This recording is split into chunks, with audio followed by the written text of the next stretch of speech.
Well, we're calling this question time, and you'd expect somebody with the name of Dimbleby to come out. Not Jones and Smith, but anyway, here we are. We've talked yesterday about challenges. We've talked today about challenges. So now is the time to talk about action, priorities for action. And we heard Peter Kendall talking yesterday. He said it's the now that is important.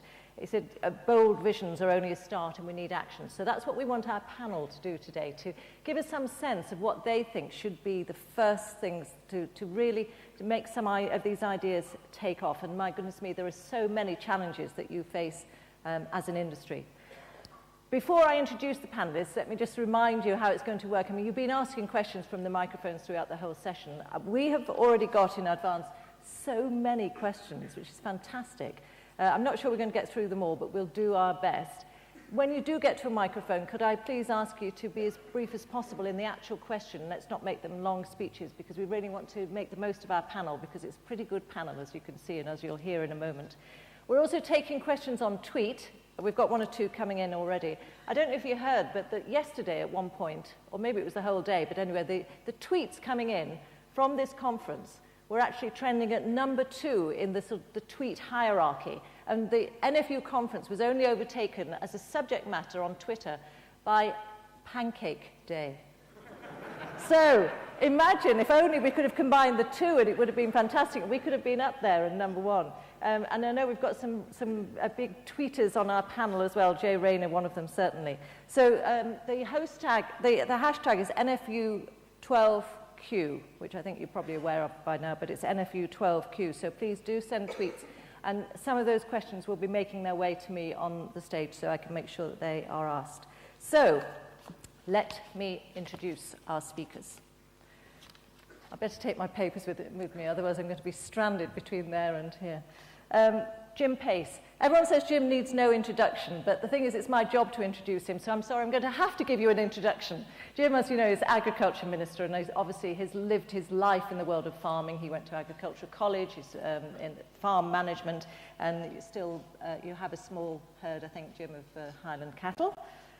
We have Mary Cray, who is Shadow Secretary of State for Environment, Food and Rural Affairs. Mary taught at the Cranfield School of Management before that. You spent some time in Brussels. I don't want to make it sound like a penal colony, as I live in Brussels, but you were working for an NGO there, I think. Yeah. Jay Rayner. Now, this is how he describes himself on Twitter. Eats, writes about it, ponces about on telly, and has big hair. So what more do I need to say? I mean, I should have given everybody a Twitter introduction, but I do need to say, obviously, food writer and broadcaster. And actually, Jay has just come back from Rwanda when he was with Save the Children, a very, very moving experience, I would have thought, looking at child malnutrition. So likely that some of the experiences you had last week will feed into some of the things that you're saying today. Sean Rickard, a lot of people will know, former NFU chief economist, till recently at the Cranfield School of Management. I think you're now an independent consultant, and we hear you on farming today, so I think everyone has heard Sean, if not met him. And we're very happy to have William Lawrence here, the first chairman of the NFU's Next Generation Policy Forum. The only full-time farmer on the panel, so your view is very important in that sense. William helps to run the family farm in Pembrokeshire, which is a mixed farm. It's arable, dairy and beef. And you were, I think, also on the NFU economic team at Stoneleigh for some time. So as you can see from this panel, we will not have too many awkward pauses in our discussions this afternoon. I want to, first of all, before we actually get on to the questions, I want to ask each panellist just to sum up very briefly, no more than 2 minutes, to get a sense of what their priorities are for the future of farming from their own perspectives. So maybe I could ask you, Sean, first of all, to give me a sense of where you think, what should be happening to make this industry really move on. Okay, 2 minutes. The overwhelming priority for this industry is to increase productivity. That's what it needs to do. And at the heart of the food chain is the agricultural industry. And it's you that is going to have to really face up to the challenges that everyone is talking about in delivering a much higher volume of food. And there are 3 things that need to be done if you're going to rise to this challenge. We need to increase the scale of production. We need to embrace science, and we need to set about starting to remove subsidies. Why do I advocate increasing scale?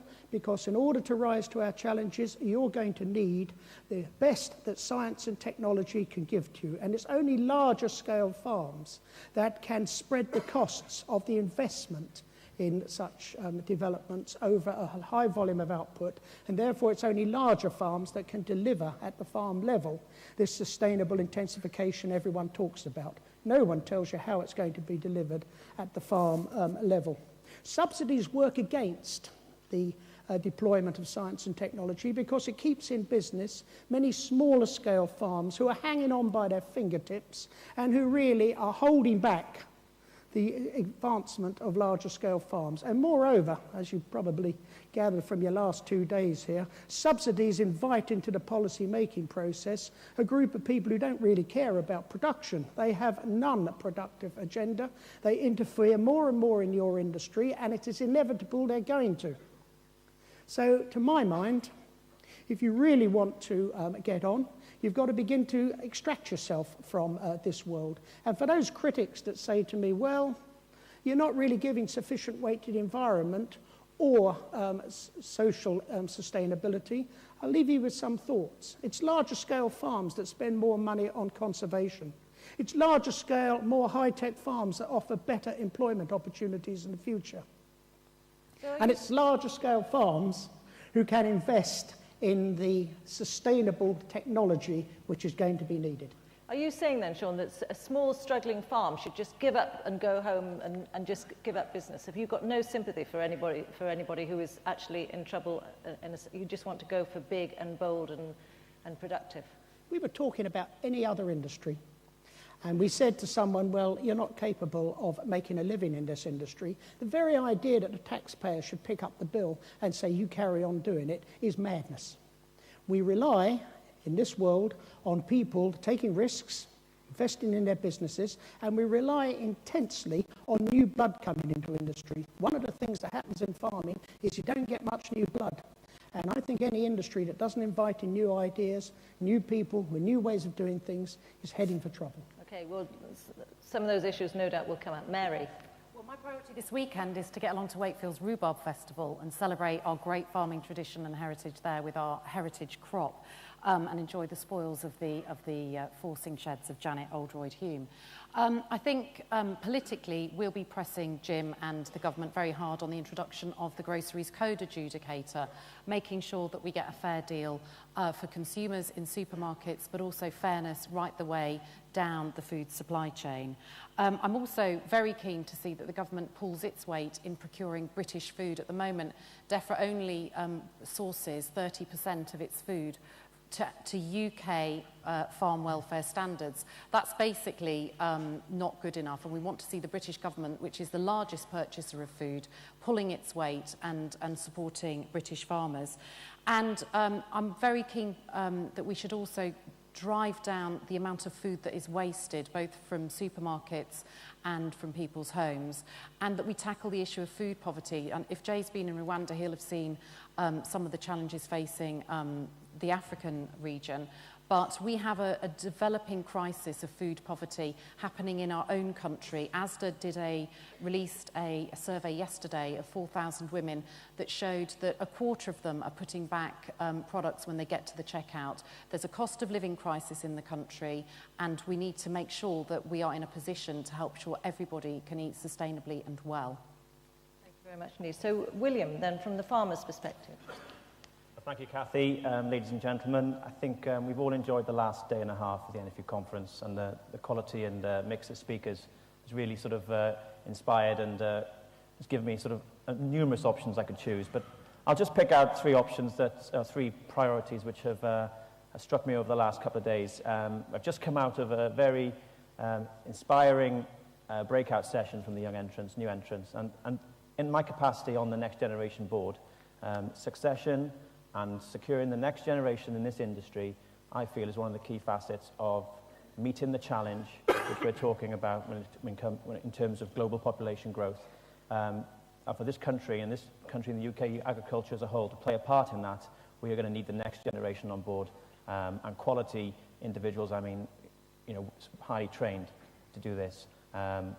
We could talk easily about the CAP reform, which in terms of next generation have got a young farmer waiting there, but securing the next generation isn't a 7-year CAP reform ideal. It's a long-term goal, so we need implements in place now to make sure this is sustainable over a long-term period. It's an issue for me, and it's an issue for somebody who's in their 60s as well. As a farmer, it's one of the issues that came up as fairness in the supply chain. And you've already mentioned the grocery code adjudicator, and also as a dairy farmer, well, part dairy farmer, we're talking about milk contracts as well. And I know Jim has been making progress along with the industry, and I hope he can make a bit more, especially regarding pricing formulas and exclusivity as well within that. And then as a family man, finally, new family man, responding to the challenge, hopefully we can create a vibrant industry and also vibrant rural communities as well. And I think profitability will be key to that. And let's kickstart and reinvigorate rural Britain. So your kids can go into farming? That's what you'd hope? Well, I haven't got kids yet. But, he said he was a family man, so... I am a newlywed, but I haven't got that far yet. But I think one of my wife's frustrations is that, and it's a real issue, farming long hours, that we haven't actually got time to think about making the next generation.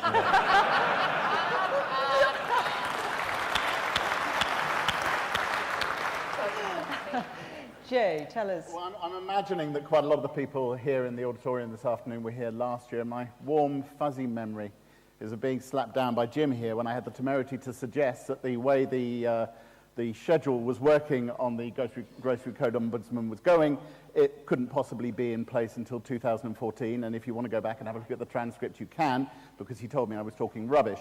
Lo and behold, a year later, that's exactly where we're at. And when it was suggested by Mary here during the opposition debate that it wouldn't be in place until 2014 or even 2015, Caroline Spellman completely ignored the point and kicked it over to the business ministry. The point here is that we need a new contract between farmers and the supermarkets. Self-sufficiency in this country has dropped from a peak in the early 90s of about 72% to some believe below 60% now. The food security crisis outside this country is enormous, and if we do not sort our self-sufficiency, we will be in serious trouble. At the moment, actually, farmers aren't doing too badly because of currency fluctuations. That's not the point. We need to be able to produce far more food, and a lot of the things Sean says are bang on. But producing more food means farmers being paid more by the supermarkets, means consumers paying a bit more for their food, so they don't end up paying enormous amounts more in 5 years down the line. And the Grocery Code Adjudicator is a part of that. I'll be fascinated to know when we're going to get one. Well, I think we have to talk to the man here. Well, there are some things you can say and some things you're not able to say, so watch this space. That's as far as I can go on that, but let's just say that if we have this panel next year, I don't think you'll be asking me the question. My plan for the next 2 years is to maintain and increase the momentum that we've achieved in the last 2 years in tackling some of farming's problems. It's to implement the McDonald recommendations. Yesterday we announced the implementation plan. It's now to turn that into reality with Richard McDonald himself leading the implementation group. It is about, yes, delivering on the Ombudsman. Yes, it is about delivering on government buying standards, and just for the record, Mary's 3 months out of date. It's now 60%, which is good. It is about continuing our work on improving food labelling. We've gone a long way on that one.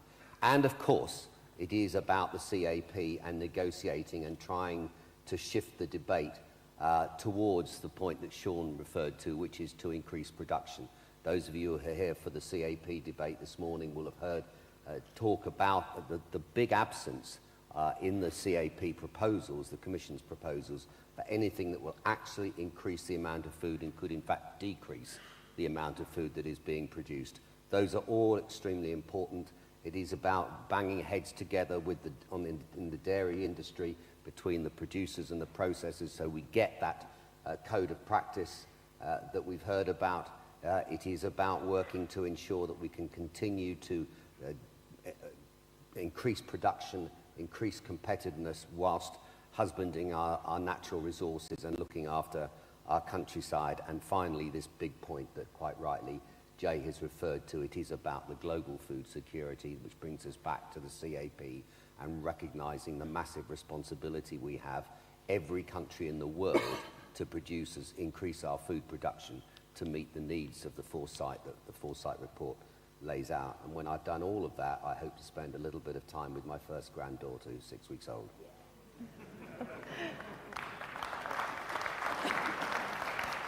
Jim, just how much room for manoeuvre do you think you'll have with the negotiations over the CAP?